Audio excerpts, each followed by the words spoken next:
এই জন্যই পয়গম্বর আরবি সাল্লাল্লাহু আলাইহি ওয়াসাল্লাম হাদিসের মধ্যে বলেন, পয়গম্বর বলেন, ইন্না ফিল জাসাদি লামুযগাহ ইযা সালুহাত সালুহাল জাসাদু কুল্লু ওয়া ইযা ফাসাদাত ফাসাদাল জাসাদু কুল্লু আলা ওয়া হিয়াল কলব।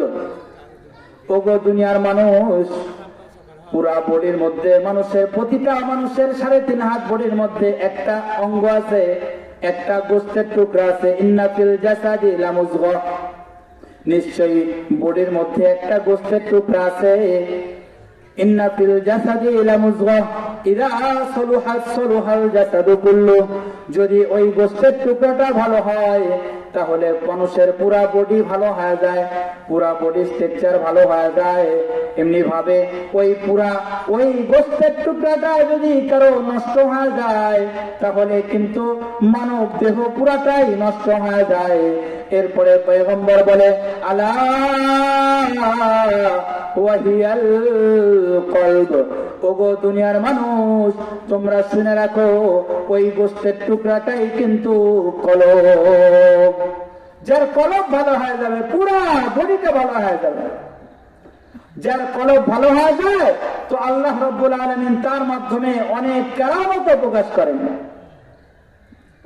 যেমন সাহাবায়ে কেরাম, হযরত ওমর রাদিয়াল্লাহু তাআলা আনহুর উদাহরণ বলি। ওমর রাদিয়াল্লাহু তাআলা আনহু যখন কাফির ছিলেন, যখন তিনি মুশরিক ছিলেন, তখন তার অন্তরটা কি ছিল, তার কলবটা কি ছিল? কুফরিতে ভরপুর, ভালো ছিল না। তো তখন ওমর রাদিয়াল্লাহু তাআলা আনহুর তরবারিতে বহুত পাওয়ার ছিল। সকলেই জানতো যে ওমর বিরাট একটা পালোয়ান, তার তরবারির সামনে কেউ টিকে থাকতে পারে না। কিন্তু এই ওমর রাদিয়াল্লাহু তাআলা আনহু যখন ইসলামের ছায়াতলে আসলো, তার শুধু তরবারিতে পাওয়ার না, বরং তার চোখেও পাওয়ার হয়ে গেল। মসজিদে নববীর মেম্বার থেকে আপনার 250 মাইল দূরে সারিয়া একটা যুদ্ধরত অবস্থায় একটা জামাত চলতেছিল।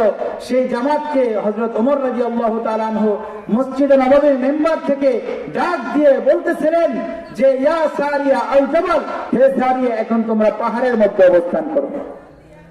জুমার দিন ওমর রাদিয়াল্লাহু তাআলা আনহু খুতবার মধ্যে এই কথা বললেন। সামনে থেকে একজন বেদুইন গ্রাম্য ব্যক্তি দাঁড়ায় গেল, দাঁড়ায় বলতেছে যে, ওগো ওমর, তুমি কাদেরকে ইশারা করে তুমি কথা বলতেছো?